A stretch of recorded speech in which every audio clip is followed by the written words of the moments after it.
My name is Tom Banchoff. I'm the director here. For those of you who are here for the first time, a special welcome. We'll have a reception afterwards downstairs, which would be an opportunity for you to get to know one another a little bit more, continue the conversation with Peter Berger, and learn a little bit more about our programs here at the center.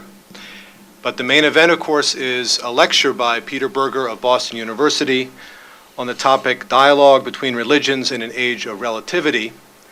And I don't think Peter Berger needs an introduction, but I'm still going to give one. He is one of our best known and influential scholars of religion, a sociologist of religion who's written widely on the topic, written many books, even books that people have read and reread, and that many of us, I think, have grown up with. I know I did. I'm thinking of classics like Invitation to Sociology, The Social Construction of Reality, and The Sacred Canopy. Over the last decade or so, Peter Berger has really been part of a cottage industry of new thought about religion's role in world affairs, and has published widely on secularization as well as what he terms desecularization, something he may come back to in his comments, I suspect. I also want to underscore that he's published beyond these areas, and those of you who know his work may know one of my favorite books entitled Redeeming Laughter, The Comic Dimension of Human Experience. I'll also mention your most recent book, at least I think it's your most recent, and called In Praise of Doubt, with the subtitle, How to Have Convictions Without Becoming a Fanatic. Peter also writes a blog, a very engaging blog for the American Interest, which I can recommend to you, entitled Religion and Other Curiosities. Now, in addition to being a scholar and public intellectual, Peter Berger is also an institution builder. He was the founding director at Boston University of the Institute on Culture, Religion, and World Affairs. So when we began thinking about what became the Berkeley Center, I was lucky enough to spend some time with Peter and steal one or two ideas, including most of the name of your center. And we're very thankful for the continuing engagement with our community. So with that, let me turn it over to Peter. We'll have a lecture of about 40-45 minutes, followed by some discussion with a mic, and then, as I said, we'll convene downstairs for a reception. So please join me in welcoming Peter Berger.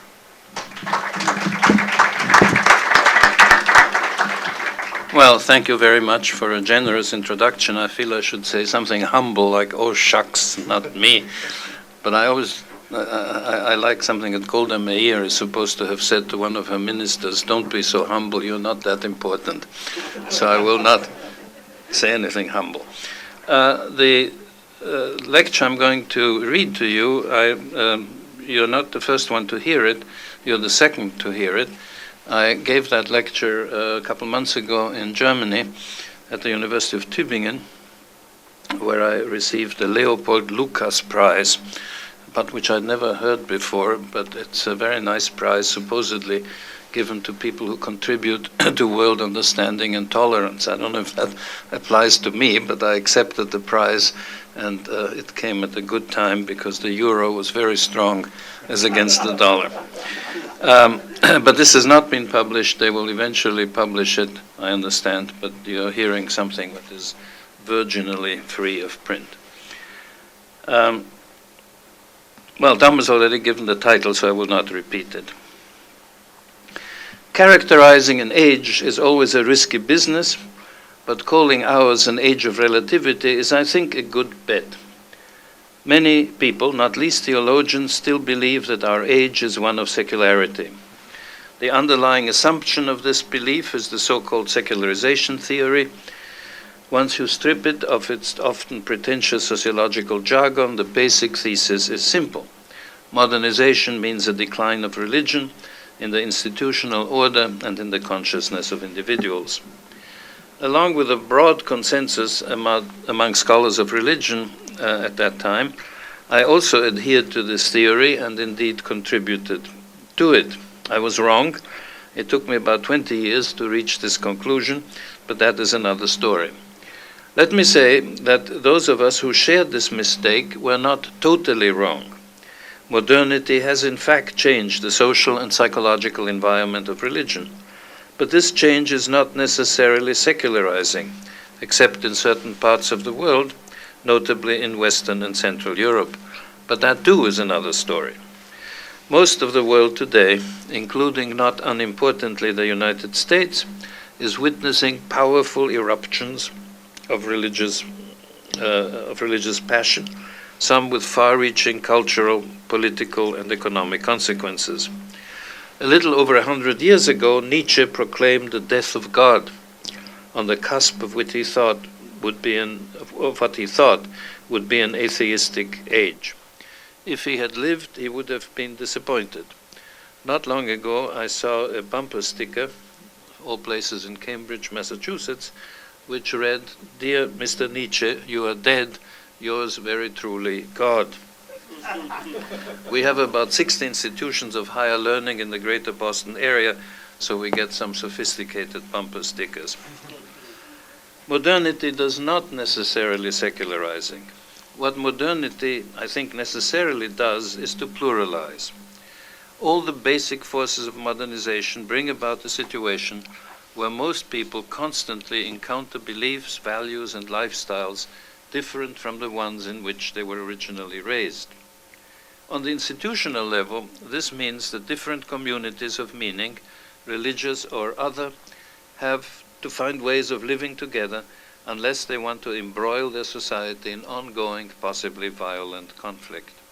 On the level of individuals, it means that they can no longer take for granted the worldview of earlier generations.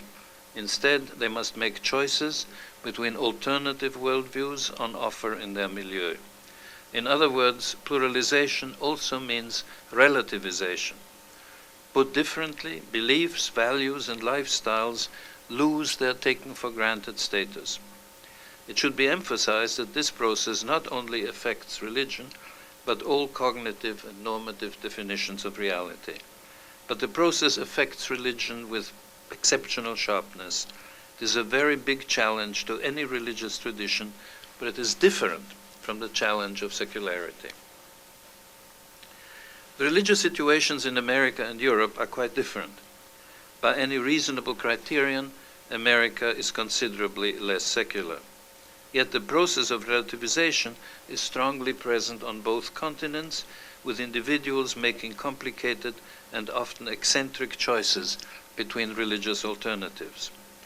The French sociologist Daniel Avieux-Leger has used the term bricolage to describe this phenomenon, roughly translatable as tinkering, as when a child puts together Lego pieces in different ways. Her American colleague, Robert Wagner, has used the term patchwork religion to refer to the same phenomenon. Both formulations described individuals making choices. It just so happens that Americans make more religious ones. I cannot here go into the reasons for this difference between the two continents. I will just take the liberty of mentioning my recent book, Religious America, Secular Europe, co-authored with Grace Davie and Effie Fokas. In the present context, I would only say that broadly similar processes of pluralization and relativization can be observed all over the world, though reactions to them vary greatly. One will have to look for places of pristine isolation to come on people still immune to these processes, perhaps deep in the jungles of Amazonia. But one will have to hurry up. The isolation is bound soon to be invaded, be it by oil exploration teams or by promoters of ecotourism. The experience of relativity is broadly diffused in any modern or modernizing society. Most people cope with it as they cope with most of life. They try not to think about it too much. They put together their Lego pieces as best as they can. They find support in whatever communities of meaning are plausible, and if they are really troubled, they seek help from whatever therapeutic agency is available. In Europe and America, there is a cottage industry providing services for the maintenance and repair of shaky worldviews. But some people, and not only intellectuals, want a more coherent structure of meaning in their lives. In other words, they want a theory on whatever level of sophistication there are two seemingly contradictory theoretical possibilities on offer: relativism and fundamentalism. Both offer to their adherents a measure of certainty, thus alleviating the discomforts engendered by relativity. Relativism is the embrace of relativity. If you will, a virtue is made of necessity. The basic proposition here is that moral or religious truth is unavailable, and the quest for such truth is futile and probably undesirable. Once that proposition is accepted, it provides a genuine experience of liberation. The individual becomes aware of himself as a free agent and of the world as a wide open arena for the exercise of this free agency. It is important to point out that this worldview can be held by people of little sophistication. In American folklore, the hobo philosopher would be an embodiment of this possibility, an individual with no allegiances to anything other than his own idiosyncratic values, debunking all alleged certainties and broadly tolerant to what anyone willing to leave him alone. I might add that this is not an altogether unattractive figure. Its anthem, if there were one, would be that great American folk song, Hallelujah, I'm a Bum.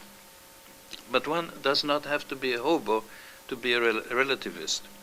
There is a widely diffused attitude, at least in modern societies, in which the highest, perhaps the only virtue is tolerance. In America, this attitude has been legitimated by the democratic creed. It's a free country, or let us agree to disagree. In Europe, too, one can encounter the same cult of tolerance.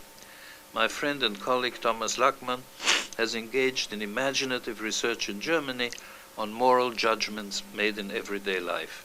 Intolerance is one of the most common objects of moral condemnation. Again, I would stipulate that there are attractive features to this phenomenon. American data on the decline of prejudice against racial, ethnic, and religious minorities are very relevant here.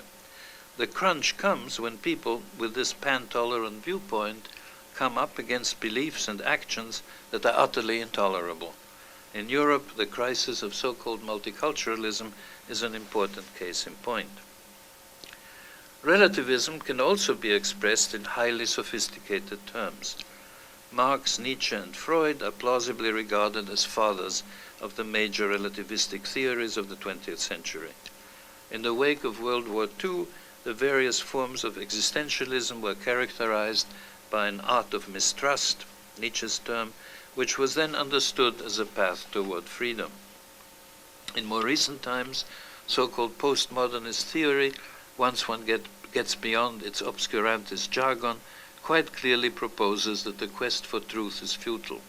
There are no objective facts, only narratives, no binding moral judgments, only expressions of vested interests to be exposed. All forms of relativism have a common problem: how to exempt the relativist's own theory from the deconstruction imposed on everyone else's. The often comic effort to find some sort of epistemological elite immune to debunking cannot occupy us here. The theoretical systems just mentioned are all secular, some downright anti-religious, but we should at least briefly look at relativism in a religious form. I have found the rich work of the British theologian John Hick to be the most interesting, and I may add appealing case of this. Hick calls for a Copernican revolution in theology.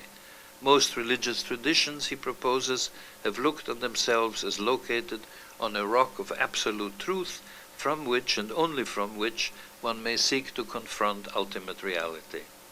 This may be compared, he does compare it to the pre-Copernican view of the earth as the center of the celestial order. Hick suggests that we should think of each tradition as a planet circling the sun of ultimate reality. No planet sees that reality as a whole, only aspects of it. The theologian must try to get closer to the truth by carefully comparing and bringing together the different partial perspectives. The problem with this metaphor of a religious solar system is that it does not deal with the possibility that one cannot see the ultimate reality at all from some planets. They may be facing the other way. In other words, there is the possibility that some perspectives are not only partial, but false. Hick is aware of this problem. His solution is, I think, unsatisfactory. We are to judge perspectives as false if they lead to morally unacceptable behavior. I think that is unsatisfactory because, as we all know, some great thinkers have been absolute sons of bitches from a moral point of view. At the other extreme of reactions to relativity is fundamentalism. The term has been used in very different ways, often pejoratively. Fundamentalists are those who disagree with one's allegedly enlightened position. Definitions are not made in heaven, but I think a useful definition of fundamentalism is a project to restore or create anew an absolutely certain worldview that may again be taken for granted. Attention is usually focused on religious versions of fundamentalism, of which indeed there are many. But there are also very significant secular versions. The most murderous fundamentalisms of the 20th century were secular ones. But even more pacific ideologies can be espoused in a stance of absolute certainty and concomitant intolerance of anyone who disagrees. That is, as these purveyors of absolute truth like to say, anyone who still doesn't get it. I'm going to skip a little bit here. Religious fundamentalists, like their secular cousins, can go in two directions. One, they can seek to impose their worldview on an entire society. This can typically be achieved only by means of violence, and if successful, can only be maintained by a totalitarian regime. The last overtly Christian project of this kind was the attempt by the nationalists in the Spanish Civil War to recreate an integral Catholic society. Happily, totalitarian experiments are difficult to maintain under modern conditions. The second direction is more modest, and while having its own difficulties, it has a better chance of success. The purpose now is to impose a worldview not on an entire society, but only on the subculture or sect under the fundamentalist control. Again, I'm going to skip some of this and come to my main point here, which I've been working up toward. Dialogue between religious traditions becomes almost a necessity. Such a dialogue is not altogether new. The apostolic period of Christian history was in large part marked by dialogue, not always peaceful, between the new faith and Judaism. The patristic period consisted of an extended dialogue between Jerusalem and Athens. There were open-minded dialogues between traditions in Muslim Andalusia, the theoretical dimension of the much-vaunted convivienza between Muslims, Jews, and Christians in Hohenstaufen, Sicily, and at the court of the Mughal Emperor Akbar. For the reasons I tried to outline earlier, the modern period has brought about vastly expanded opportunities for dialogue. If you will, convivienza has become both a challenge and a social necessity. One may distinguish different types of dialogue. There is the missiological type, talking with others in order to convert them. This is not much in favor today. Then there are three further types, all of which are perfectly acceptable in their own dialogue. Scholarly dialogue, undertaken simply with the aim of intellectual understanding. Empathetic dialogue, seeking to develop a positive attitude to the others. And politically motivated dialogue, seeking common ground between religious people in the service of morally desirable goals, such as peace or social justice or human rights. However, there is another and rarer type of dialogue that concerns me here. Dialogue in order to enlarge one's own grasp of truth. I'm not sure what to call this type. Perhaps dialogic engagement might do. The contemporary eruption of interreligious dialogue might be dated from the World Parliament of Religions, which met in Chicago in 1893, where, among other notable events, Vedanta philosophy first made a strong impression in the West. With the acceleration of globalizing modernity after World War II, dialogue exercises became very common indeed, including official ones launched by the Vatican and the World Council of Churches. It had different interlocutors. The Christian-Jewish dialogue, for very understandable reasons, was strongly motivated by dissociating Christianity from any form of anti-Semitism. For equally understandable reasons, there has been a flurry of dialogue initiatives with Islam, less politically inspired, but of great philosophical interest, dialogue between the Abrahamic traditions and the religions originating on the Indian subcontinent, notably Hinduism and Buddhism, a deepening dialogue between Jerusalem and Benares. With the demographic shift of Christianity to the global south, a dialogue that is sure to come will be between the robust supernaturalism of Christianity in the latter, notably in Africa, and the much more sedate version of the faith in the global north, most of the global north. In the remainder of this lecture, I will propose one precondition and 6 conditions for useful dialogic engagement. If I want to be truly pompous, I could, with due apologies to Immanuel Kant, call these observations prolegomena to any future interreligious dialogue that will be able to present itself as occupying a middle ground between relativism and fundamentalism, but perhaps I had better not. Precondition.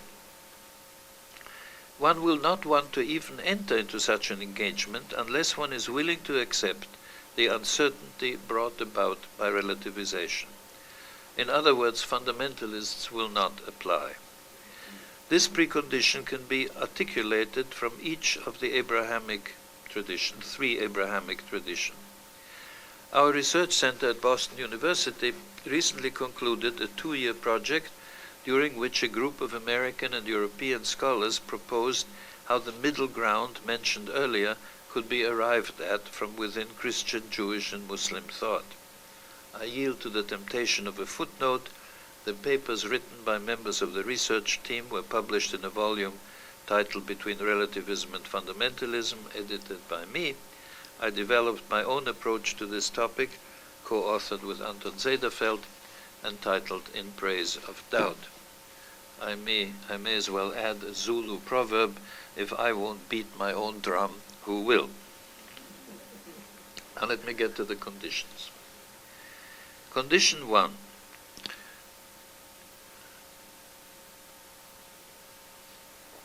If one enters into a genuine dialogic engagement, one must accept the likelihood that one's own views will change as a result, at least to some degree.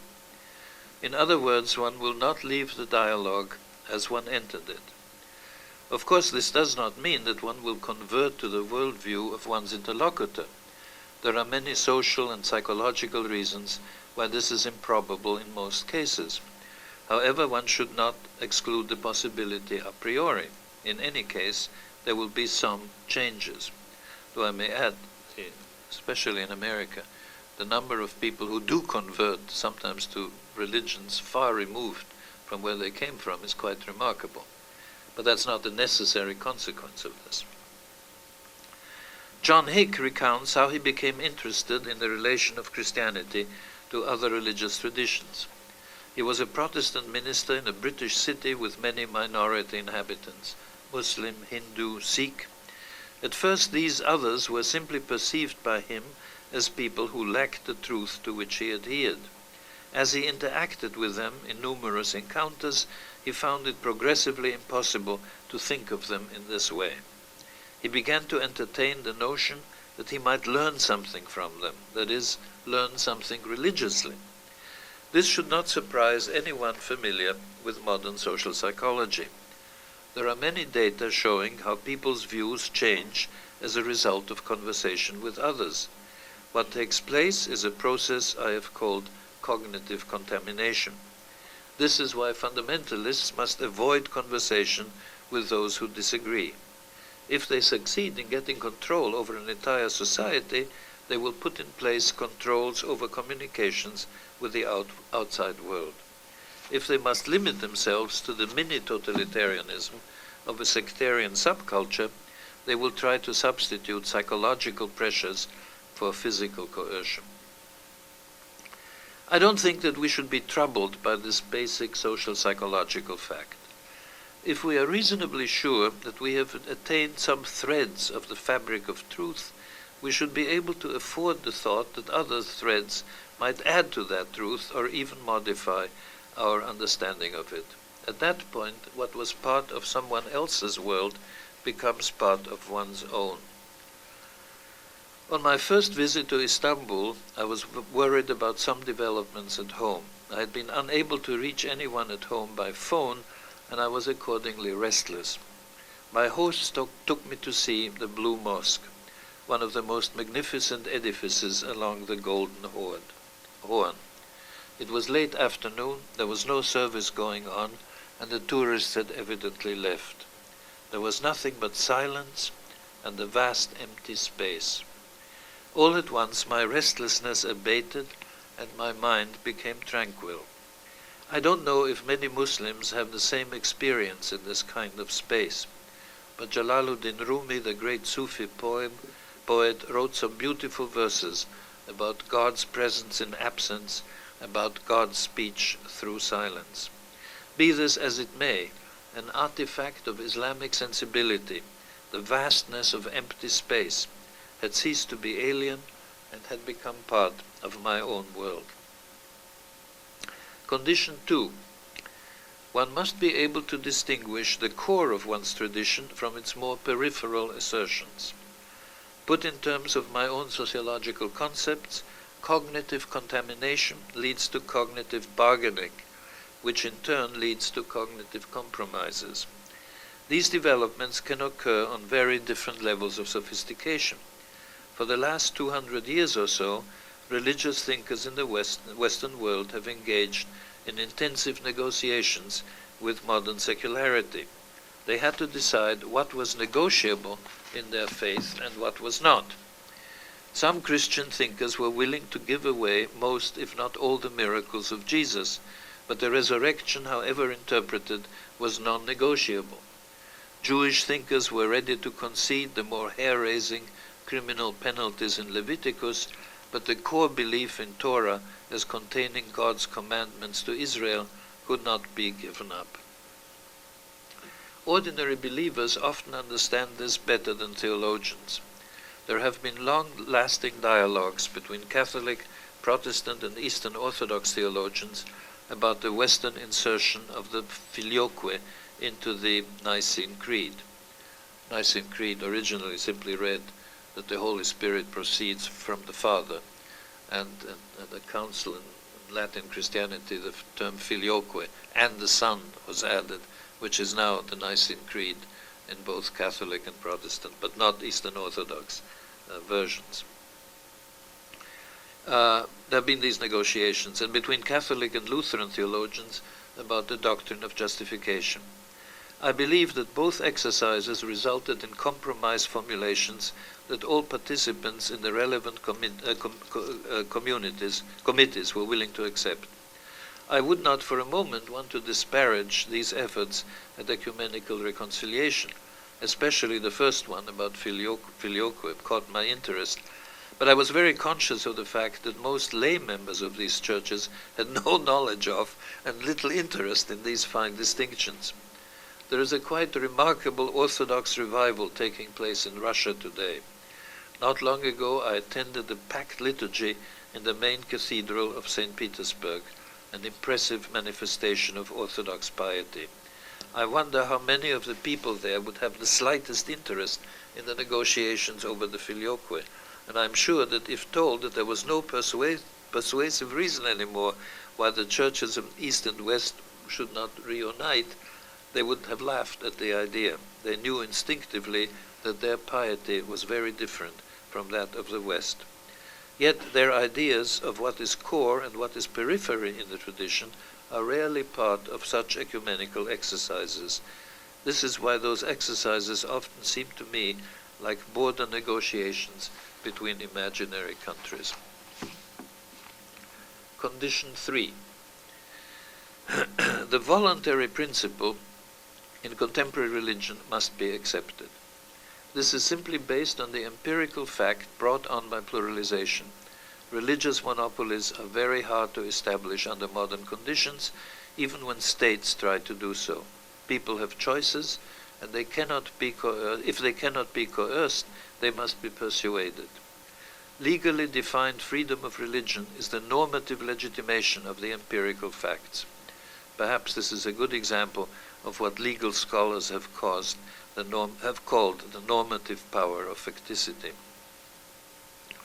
The history of the Roman Catholic Church since the French Revolution is a highly instructive case in point.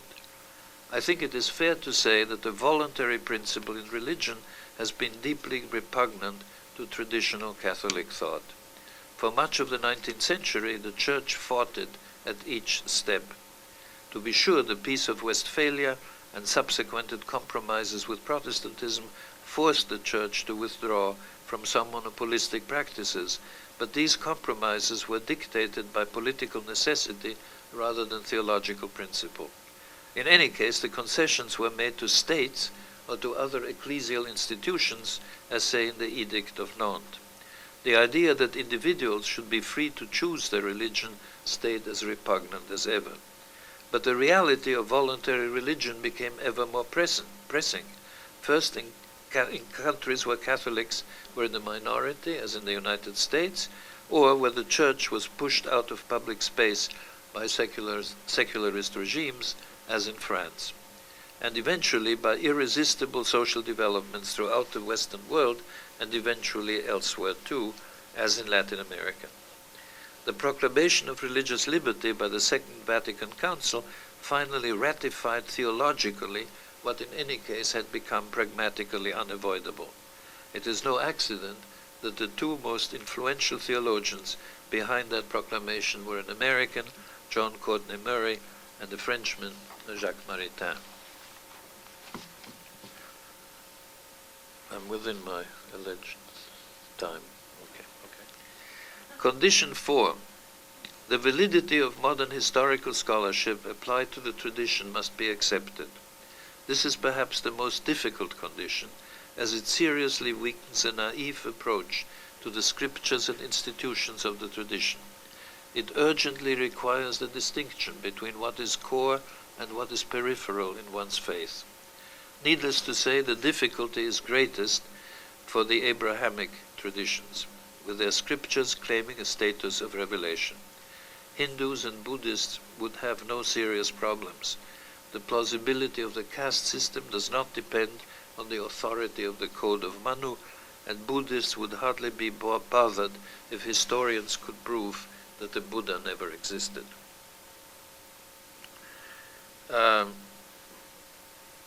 I'm going to skip another paragraph here. I shortened this, but not enough. I shortened it because I think correctly, that an American audience doesn't have the Sitzfleisch of a German one, but I think I didn't shorten it enough, but this can be skipped. Condition 5. See, I'm coming toward the end. A rather obvious one, that the other is not perceived as an enemy, but as a fellow seeker of meaning in a rather messy universe. Every human community necessarily defines itself as we in distinction from them. That is unavoidable. An ideal case of dialogic engagement would be if the other becomes redefined as one of us.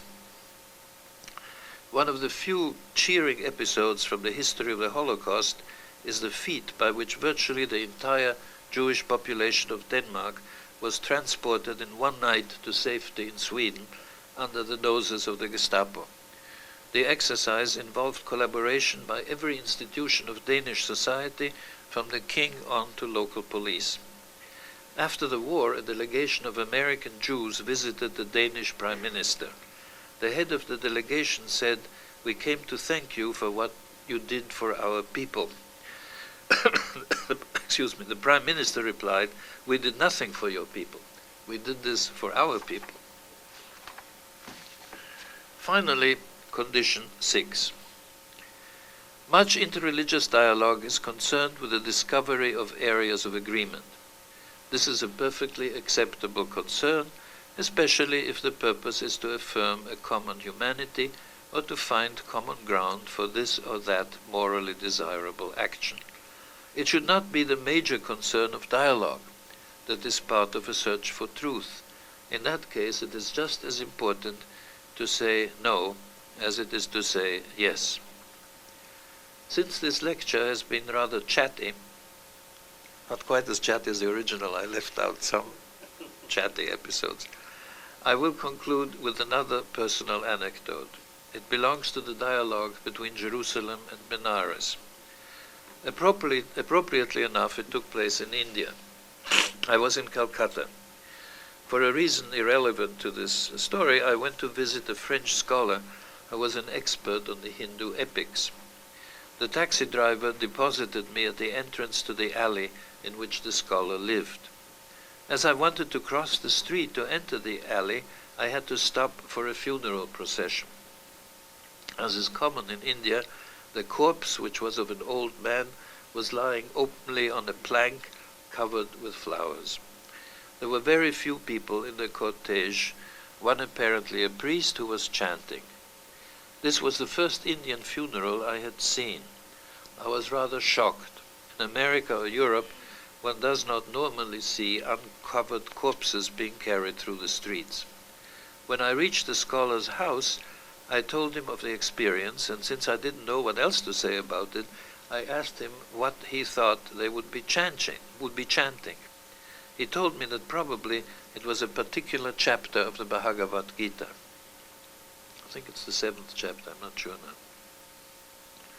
My hotel, as many Indian hotels, had an English translation of the Gita in the room. I sat down to read the chapter. It is a very beautiful hymn to the true self, described as eternal and imperishable. Wind cannot wither it, fire cannot burn it. The most often quoted passage says that just as a person will throw away clothes that are no longer needed, the self will throw away bodies no longer needed. And as a river ends in the sea, the self will finally be dissolved in the ocean of divinity. I had read this chapter before, but I had not known that it is chanted at funerals. So I was startled when I read the last line, knowing this, be comforted. I asked myself if I would be comforted if I cared about this old man and accompanied him to the funeral pyre. I thought that I would not be comforted. Why? I know very little Greek, but I recalled one word from the New Testament, ephapax, once and for all. It is mainly, perhaps exclusively, found in the letter to the Hebrews and refers to the once and for all sacrifice of Christ on behalf of humanity. But at that moment I wasn't thinking of Christ at all. I was thinking of this one old man, his vulnerable body and his vulnerable self, and that I would wish him to be preserved in this irreplaceable reality beyond death and forever, and not to be dissolved in an impersonal ocean of divinity. Despite very great respect for the religious traditions of India, I had said an Abrahamic no to Benares. Thank you.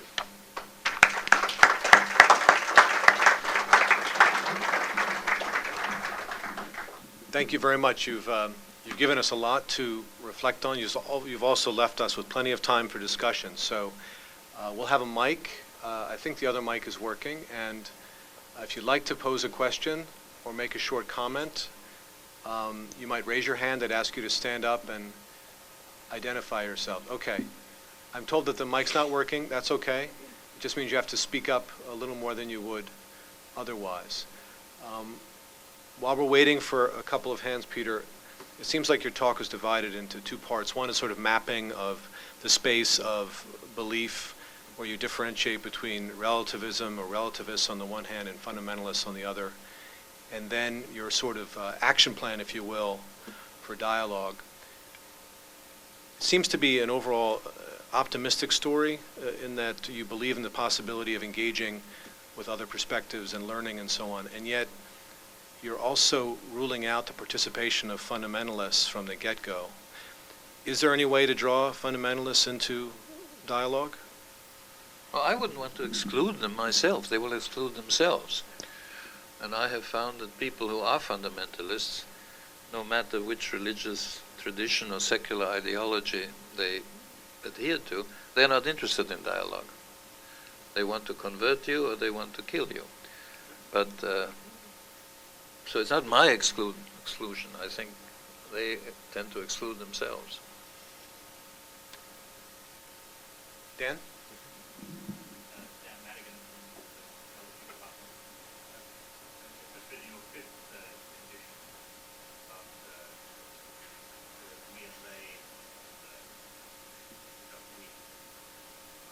I'm not sure I completely follow what you're saying.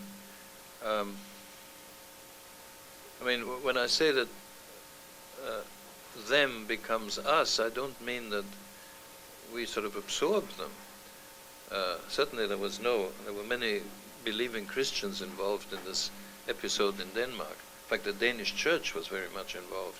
I don't think I had any notion that they would become Jews or the notion that the Jews were Christians, not at all. But there was a community there of common humanity which superseded whatever the dividing lines were. So maybe I didn't quite understand what you were...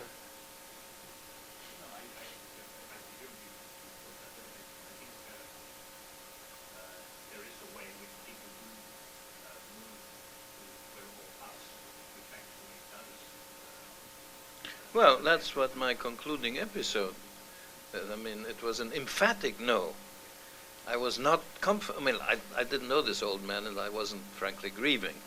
But if I were, I would not be comforted. And then I asked myself, why not?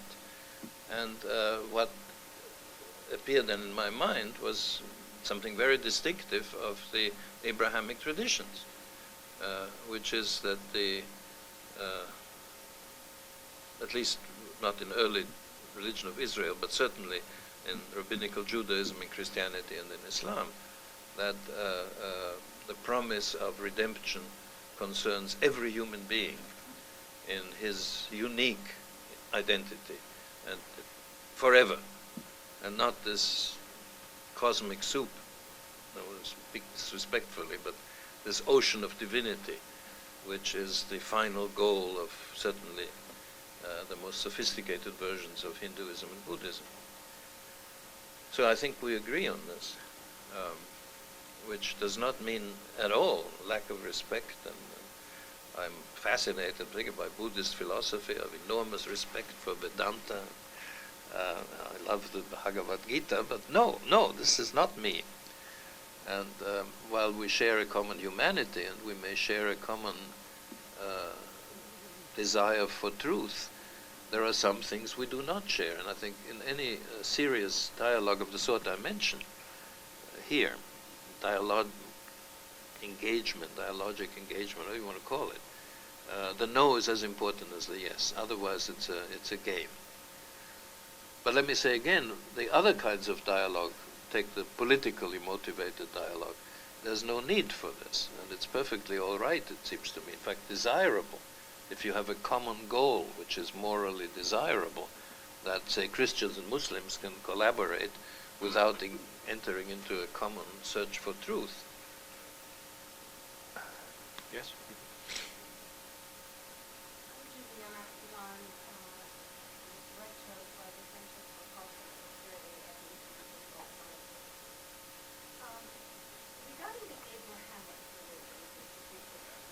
Well, I think one of the Christian theologians whose work is not much read nowadays, but I think early 20th century was Ernst Troeltsch, whose final opus was very much Protestant theologian, but very liberal Protestantism, was concerned with interreligious dialogue. And I think he had his finger on something, some things he didn't quite understand, I think, about Hinduism and Buddhism, but he had his finger on something very correct. Namely, that the Abrahamic traditions, to use that term, envisage a personal God and envisage a an eternal destiny for every individual human being. I think that is a very important common element, which is at the core of Judaism, Christianity, and Islam. Now, if you look at what our friends in Japan call the religions of West Asia, a term that many of us may not enjoy, but they're correct. It's the religions that come out of West Asia. The religions that come out of South Asia are enormously varied. Buddhism has 500 years of history ahead of Christianity, so they find all kinds of things. But I think there is a commonality which is different from that core, which I've just described. And I think that's very important. Now that doesn't mean that Judaism, Christianity, and Islam are the same. They are not. And there are significant differences between the three. But between Jerusalem, which is, as unfortunately we read about every day in the newspaper, is sacred to these three traditions, and Benares, which is one of the most holy places in Hinduism and near which the Buddha preached his first sermon. So the dialogue between Jerusalem and Benares is strategic, I think. And there I think there are some very important yeses to be said and some very important no's. Yes? Please speak up, stand up and... Okay. Yeah. My name is Casey. I'm a former Georgetown student. And I'd like to know, do you see any place in the dialogue for people who don't have any religious belief? Sure. I mean, I would... I heard like the fundamentalism, relativism kind of within the context of religion, but No. thinking out of religion. Fundamentalism and relativism have distinct secular forms. As far as fundamentalists are concerned, well, there are fundamentalist atheists, some of whom write bad books which have become fashionable for some reason. Mr. Hitchens has dialogue with all kinds of people, but I don't think he's really interested in dialogue with religious people. I wouldn't exclude anybody, but fundamentalists usually exclude themselves. Related to that, Peter, is there a middle ground? Is it possible to find a space as an individual between these two camps that you've laid out of relativism and fundamentalism? I mean, there are efforts to conceive of such a space in most traditions.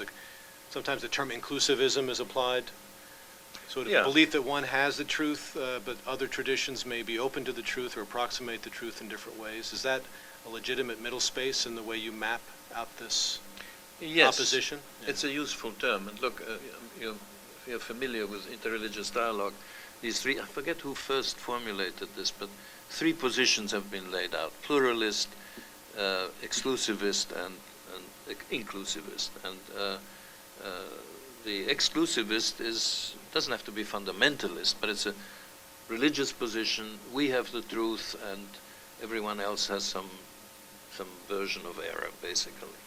And then you have the pluralist, which is Hick is one of the best representatives, I think. Some very nice representatives, by the way, of the exclusivist. I mean, it doesn't necessarily mean personal intolerance, but it means a very strong rock-like faith in one's own position.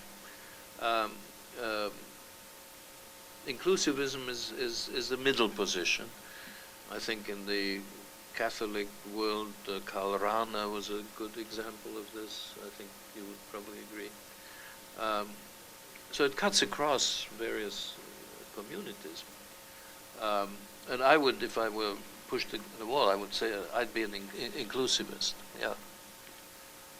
And the subtitle of the book that you were kind enough to quote, in praise of doubt, that I co-authored with Anton Zijderveld, the subtitle of the book is How to Have Convictions Without Becoming a Fanatic. That is the middle ground. Good. Jose? Jose Casanova, fellow here at the Hartford Center.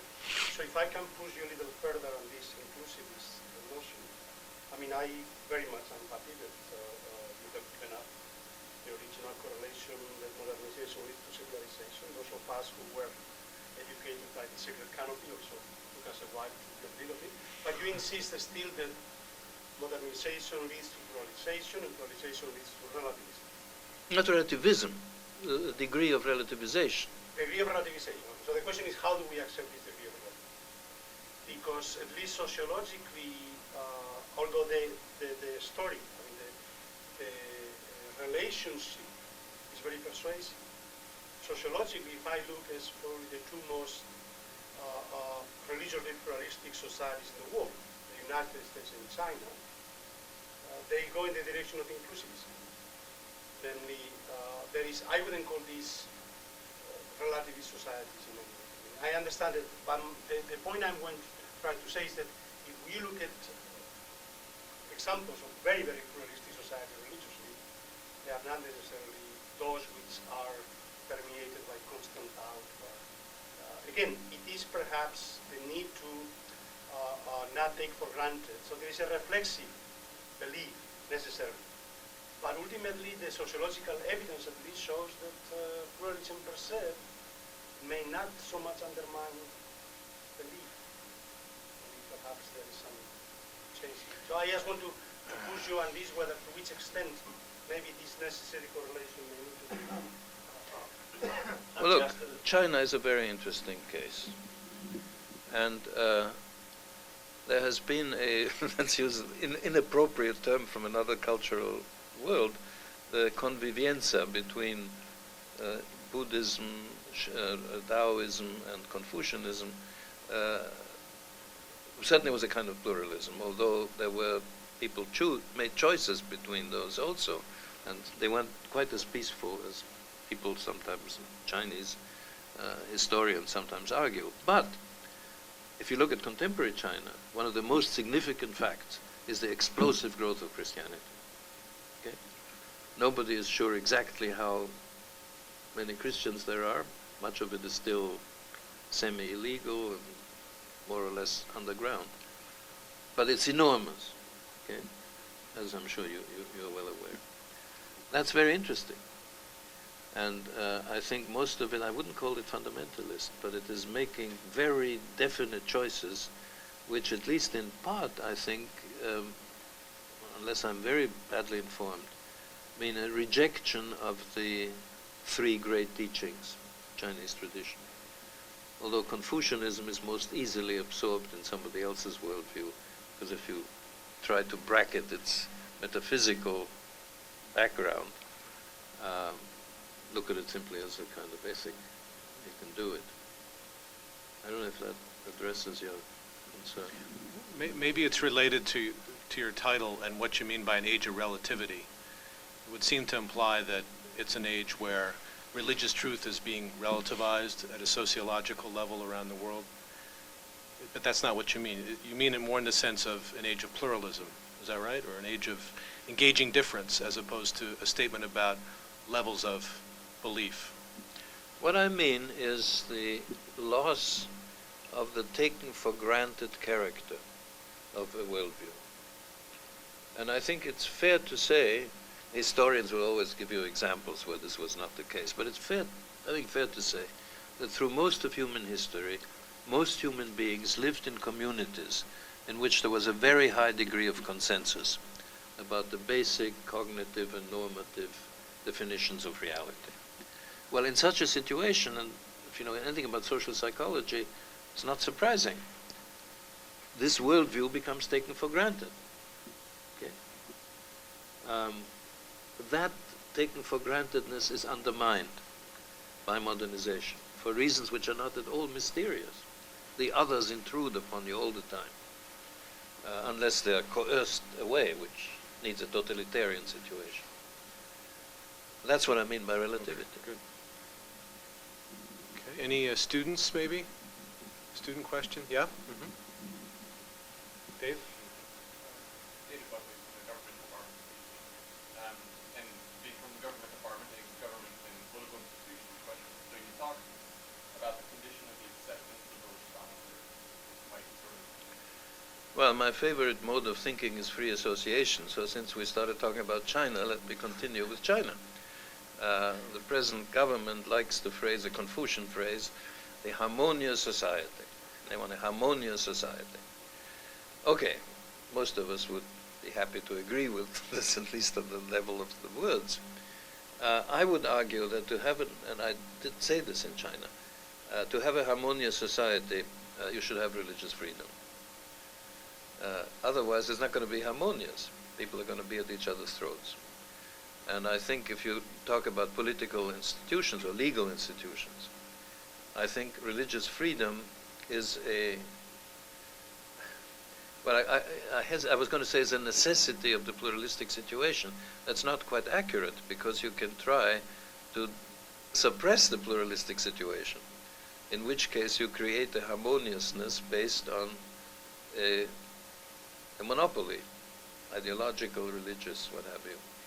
But unless you want to do this, or in some cases, unless you're, if you're not, you may not be able to do this, even if you want it. The institutionalization of religious freedom is a very politically plausible way to go, which doesn't, it's not a religious statement, it's a sociological statement. Patrick?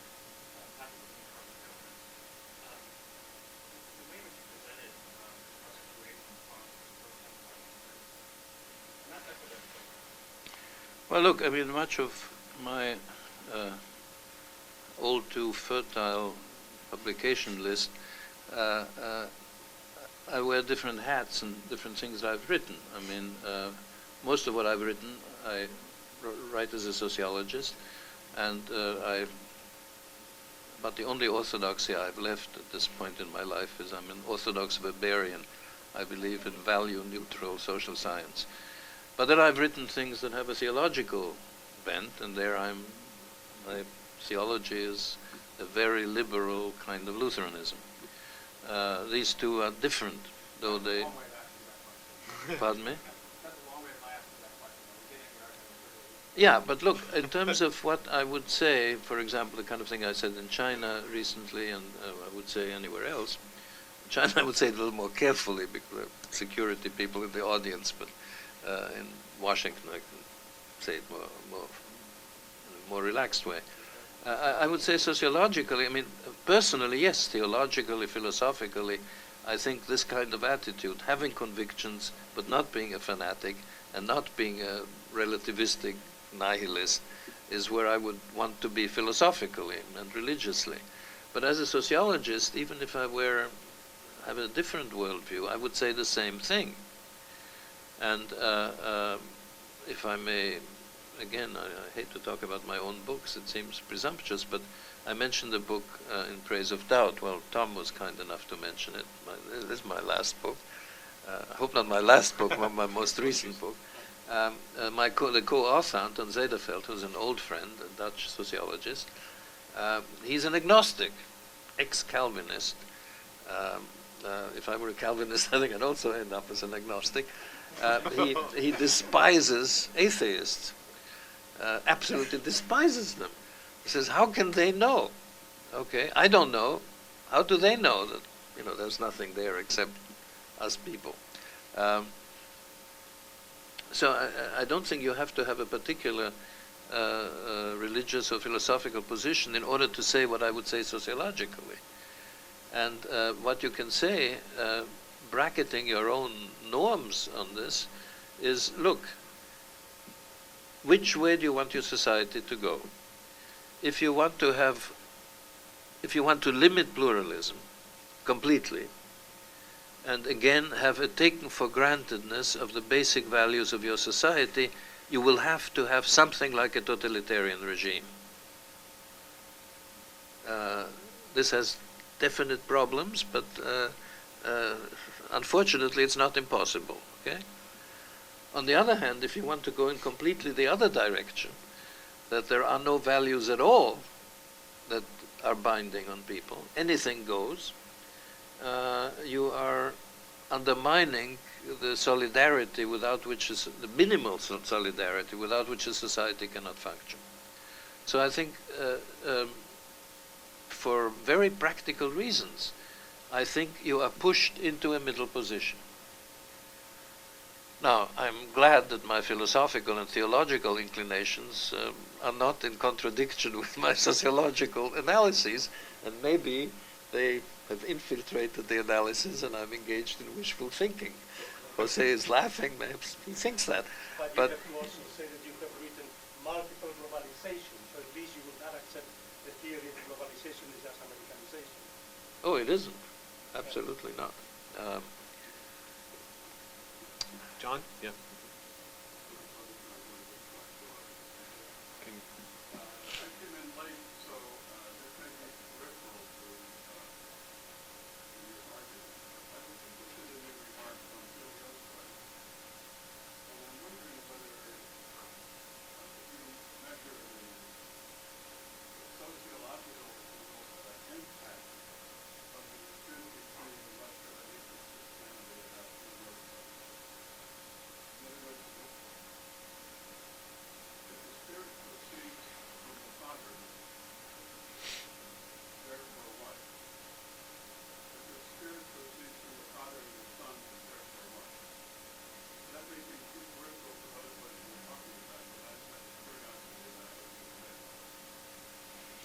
Well, I think I should tell you how I first got interested in this.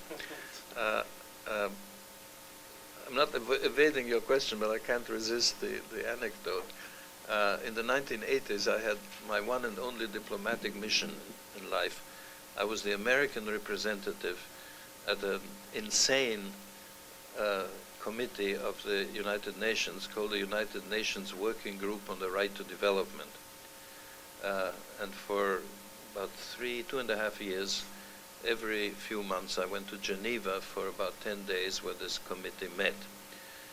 And it was completely surreal. I mean, what is the right to development? Who are the bearers and who are... Anyway. And a person I knew from a Lutheran pastor in New York was the English-speaking Lutheran church in Geneva. So Scandinavian diplomats went on weekends. And I got to know this guy. He later became Bishop of New York, Lutheran Bishop of New York. And he was a member of that commission on the Filioque. And they had just issued a report. And he said, I can give it to you, but this is very abstract. You may find it too abstract. And I read it. The next time I saw him, I said, this is less abstract than what I hear at the United Nations every day. Compared to that, it's hard empiricism. No, I find it very interesting. I mean, I'm not a historian, and I know there were all kinds of political reasons for this that had to do with the struggle for preeminence between Rome and Constantinople. And I don't know the details of this. I think it does make a difference. And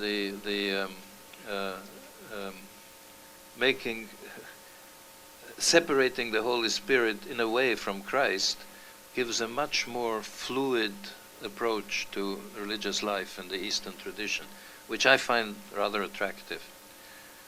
But I think I would say again that what I said in the paper, that for most believers in either tradition, this is the last thing in the world they would want to read or be interested. They don't know about it. They don't want to hear about it. They couldn't understand it if they read the report. And I think the same is true of the justification thing, Lutheran, Catholic dialogue, which I'm not putting down at all. What I'm saying is most people don't think that way. Does that suggest, though, that the dialogue processes you talk about really can't take hold at lower levels among communities because there's just not that much interest in these theological questions? Well, obviously you can't have taxi drivers read the Greek fathers. I mean, that's not a viable project. But I think, yes, I think you can do it on less sophisticated level, as long as the questions you raise are close to what people are really concerned about. And if I may refer to something we talked about earlier this afternoon, one thing I'm trying to set up now is a working group on I call it the Supernaturalism Project, on what I think is the increasing chasm between Christianity in the global south and Christianity in the global north. And Christianity in Africa, Latin America, and parts of Asia is characterized by what I would call a robust supernaturalism, compared to a much more sedate understanding of the faith in most of Europe and North America. Not completely, of charismatics and Pentecostals, but on the whole, as I said to the dean of the chapel at Boston University, with whom I had lunch last week, is, you don't perform miracles in Marsh Chapel, why not? They do it every Tuesday afternoon all over Africa. That is very close to what people are actually thinking. And that is we are proposing a kind of dialogue which would not be abstract in the sense of being far away from what people are thinking about. What are the limits of petitionary prayer? Okay. How do you interpret petitionary prayer? Very interesting. And I think in the global north, certainly in most of Protestantism, it's interpreted in a kind of naturalistic way. It has psychological effects. It may inspire you to certain morally desirable actions. But do you pray for the tsunami to go somewhere else and not hit you? Which in most of the global south, of course, you're going to pray for that. Now that is, if you like, a theological dialogue which is very close to what people are actually thinking. The filioque, the cathedral in St. Petersburg, I don't think you'd get an audience on the filioque. Thank you. Let's take 2 more questions. We've got 2 in front here and then over here. Yeah. Hi, I'm Ryan Land. You're going to have to speak up. I'm Ryan Land. I'm from Hartford University. I'm an undergrad. I had a question about your definitions of sort of the different approaches to different religions, the exclusive, inclusive, and pluralist. I had a teacher, Dr. Charles Jones, challenged that pluralism turns into another religion in the sense that there's something that every single religion is going at, so that's something that's so if you look at it that way, it's sort of its own religion as opposed to what it is originally, I guess. But he introduced another term, parallelism, which is Parallelism? parallelism, which is, it's more like every religion is moving towards what it's claiming at its core, to some extent. And I was just wondering what place that would have in, I guess, modernization, and which you say leads to pluralism, but if not complete relativism, which seems to be what pluralism could possibly lead to, would this have any place in that? Well, I'm not sure I completely understand what parallelism would mean, but look, I mentioned John Hick, whom I met him. He's a very nice man, and I like his approach. It's very tolerant, it's very open. But in the end, he assumes that every religious tradition has some aspect of the truth. And who did he deal with? He dealt with, in how he started thinking in his, I think it was a Methodist preacher somewhere in Manchester, a place like Liverpool. They got all these Hindus around him, and he couldn't, he became friends with them. Fine. And that's how his concept of interreligious dialogue developed. Luckily, no one in Manchester belonged to the Aztec religion. In fact, the religions which were characteristic of all of Mesoamerica before the Spanish conquest, one of the basic assumptions was that the gods required ongoing human blood to feed them. Otherwise, the world would end, and that's why you had these horrendous temples where human sacrifices were performed.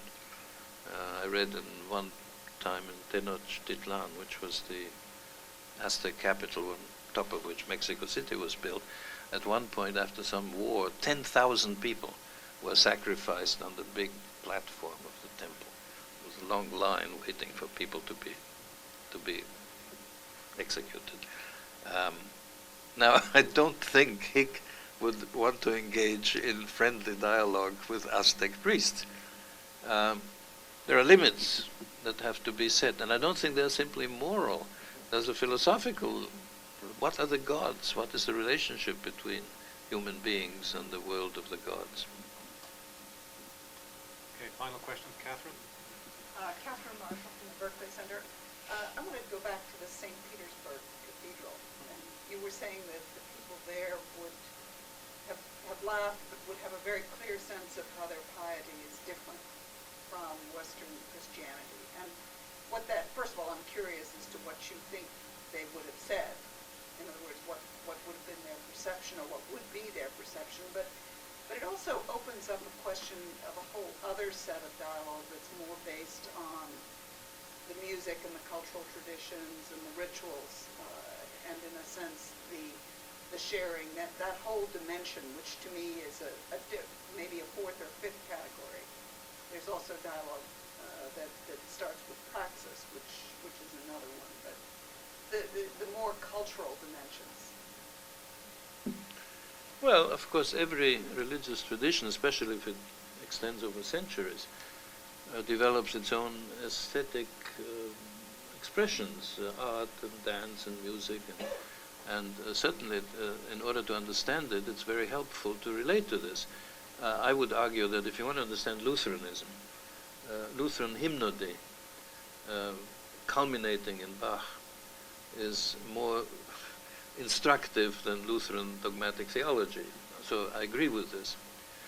But going back to the Russian example, I suspect one of the first things that people would say if I had interviewed them in the cathedral is icons.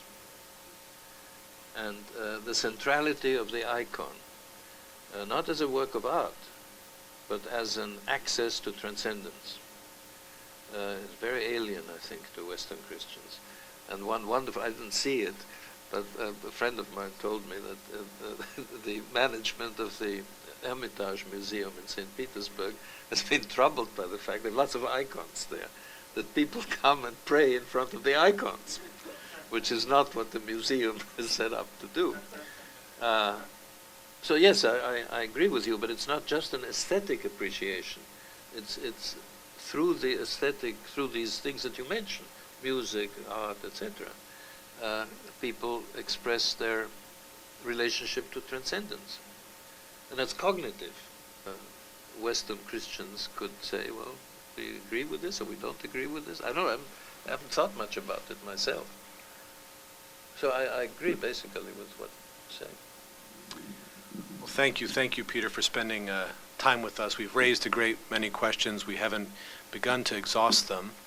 Luckily, we do have some time to continue the conversation downstairs. You're all very welcome to join us, and please join me in closing and thank you, Peter Berger, for a wonderful presentation. Thanks.